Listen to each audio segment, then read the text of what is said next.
In this video, I want to talk about doing niche research or niche research, depending on how you care to pronounce it, the wrong way.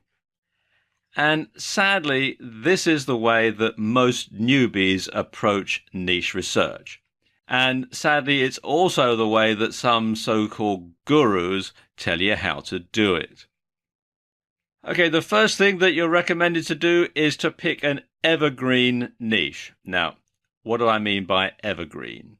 Well, I mean things like weight loss, fitness, dating, get your ex back, sports, particularly sports that require a lot of money to be spent on them, sports like golf, where there's lots of expensive equipment to buy and there's lots of tutorials and all that other sort of stuff. And of course, internet marketing or make money online. So you're starting out, you don't know anything at all, but you think that you're going to go into the internet marketing niche. So you can make money by telling other people how to make money, by telling other people how to make money. So you sell stuff online about making money online, and that makes money online, and the whole thing goes round and round and round. So you think, or so you're told to think. And so what these people do, or what most newbies do, is they'll go to the Google Keyword Planner and they'll find out what keywords get the most searches. Because they figure that if it's a popular niche, if it's a popular topic, if there's more searches, then they're going to make more sales. You know, there's a million searches for this particular keyword, so if only 1% of people buy my product for $9.99, well, you do the math. So they look through sites like Amazon or ClickBank to find which niche has the most products to sell. And of course, the more expensive that product is, or the higher the commission is on that product, the better, because they're just looking at it from a money-making perspective. They think it's all a numbers game. The more I can sell at the higher commission, then obviously the more profit I'm going to make, which is true to a certain extent.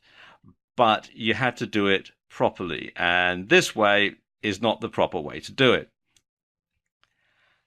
Next thing that they'll do is they'll buy a domain name that has nothing to do with the niche, you know, bobswebsite.com or something similar, because they figure, well, if it doesn't work out, we can always use it for something else. Then they'll buy some PLR articles, or better yet, they'll get them for free, copy and paste it and put it straight up into their WordPress blog without any changes whatsoever. Then they've probably got a coupon from Google AdWords that gives you so much free traffic, so they'll use that to drive some traffic to the website using those really popular keywords that they use the Google Keywords tool to find in the first place, not realizing that once the amount of money that's on the free coupon has run out, they're going to be faced with a massive bill because these keywords are going to be very expensive. But they set all that up, and then they fail miserably. They lose a ton of money, and they get disheartened, and they give up. And probably worse than that, they come to the feeling that everybody involved in IM is a crook, and that the whole thing is a big con. And it's not hard to understand why they feel that way. Now, before we go any further, let me just state one thing for the record before people think, hang on a minute, what about evergreen niches? Well, there's nothing wrong with an evergreen niche, but most are oversaturated. These are the niches that lots of people want to get into, and lots of people are already in them.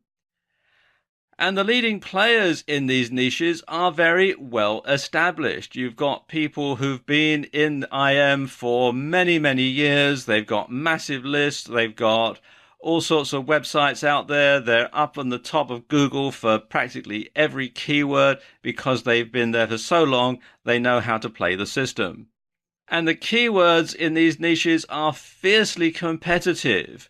Again, because it's so oversaturated and because the leading players have been there for so long, then there's a lot of competition to get the really good keywords that are going to get you to the top of Google. And the AdWords for these particular niches are very expensive for the same reasons. So if you're trying out this way, if you're starting out this way, then, well, quite frankly, you're setting yourself up to fail. And so many people do this. So many people think that this is the way to do it. So many people are told that this is the way to do it, and it's all completely wrong.